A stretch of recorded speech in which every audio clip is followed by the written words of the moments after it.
رمضان الذي أنزل فيه القرآن هدى للناس وبينات من الهدى والفرقان.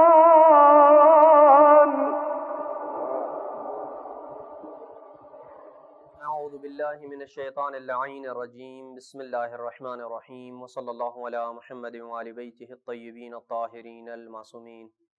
بارگاہ ملکوتی امیر المومنین صلوات اللہ وسلامہ علیہ سے قرآنی صورتوں کے فضائل کا سلسلہ اس امر تک پہنچا تھا کہ سورہ المجادلہ اور سورہ الحشر کے فضائل کو بیان کیا جا رہا ہے. امام جعفر صادق علیہ السلام فرماتے ہیں کہ من قرأ سورۃ المجادلہ، جو بندہ سورہ المجادلہ کی تلاوت کرے، کتب من حزب اللہ یوم القیامہ، قیامت کے دن وہ اللہ کے گروہ میں سے شمار ہوگا. اس بندے کا نام اللہ کے گروہ میں لکھ دیا جائے گا کہ یہ اللہ کے نیک بندوں میں ہے. حزب اللہ کے اللہ کے گروہ کے مخصوص اوصاف ہیں کہ جس کی طرف قرآن مجید نے اشارہ کیا ہے. البتہ یہاں پہ اشارہ اس بات کی طرف ہے کہ وہ اللہ کے برگزیدہ اور نیک اور مخصوص بندوں میں سے شمار ہوگا جو سورہ المجادلہ کی تلاوت کرے گا.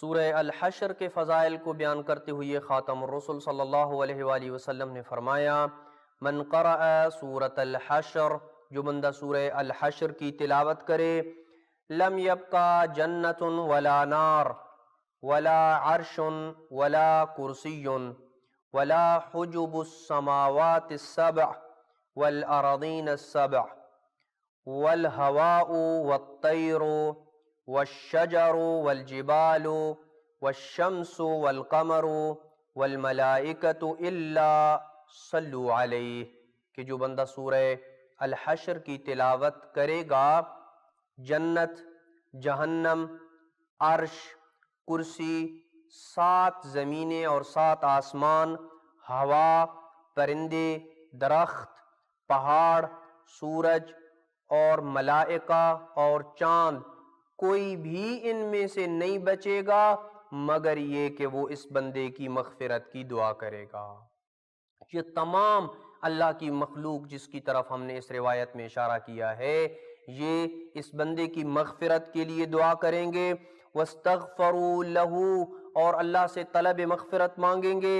وَإِن مَاتَ فِي يَوْمِهِ أَوْ فِي لَيْلَتِهِ مَاتَ شَهِيدًا، اور وہ اگر دن یا رات جس میں اس نے سورہ الحشر کی تلاوت کی تھی اسی دن یا رات کو دنیا سے رخصت ہو جاتا ہے تو وہ بندہ شہید شمار ہوگا، گویا کہ وہ دنیا سے درجہ شہادت کو لے کے چلا ہے.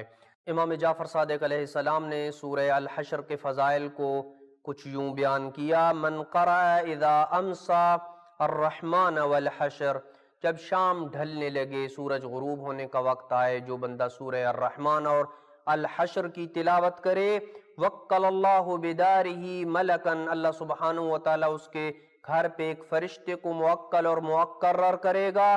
شاہرن سیفہ حتی یصبح، صبح تک یہ اپنی تلوار نکالے، اس بندے کی حفاظت کرتا رہتا ہے جو بندہ سورہ الرحمن اور سورہ الحشر کی تلاوت کرتا ہوگا.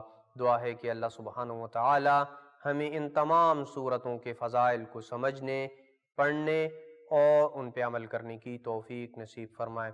وصلی اللہ علی محمد وآل بیتہ الطیبین الطاہرین المعصومین.